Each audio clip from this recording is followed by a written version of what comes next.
সফলতার কোনো শর্টকাট হয় না, হয় অনেক কাঠখড় পুড়িয়ে জীবন যুদ্ধের প্রতিটি অধ্যায়ে নিজেকে প্রমাণ করে করে একটু একটু করে আপনি সফল হবেন, একটু একটু করে আগাবেন। ইটস এ জার্নি, এটা কোনো ডেস্টিনেশন নয়। এবং সফল হওয়ার পথ পরিক্রমায় কোনো লিফট নেই, সিঁড়ি বেয়ে উপরে উঠতে হয়। কি বেয়ে?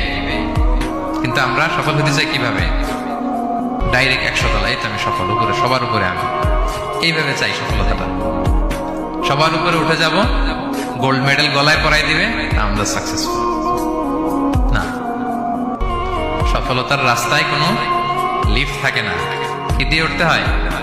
সিঁড়ি বেয়ে ঘাম জড়িয়ে উঠতে হয়। দেখেন, শুধু আলোর মুখ দেখার জন্য মায়ের পেটে আমাদের কত সময় লাগছে বলেন তো? জাস্ট একটু লাইট, হ্যাঁ, 9 মাস 10 মাস সময় লাগছে শুধু একটু আলো দেখবো আমরা। একটু আলোর মুখ দেখার জন্য আমার লাগছে 9 মাস।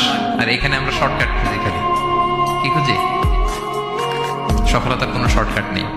অল্প এফোর্টে যারা সফল হতে চায় এরা কোনোদিন সফল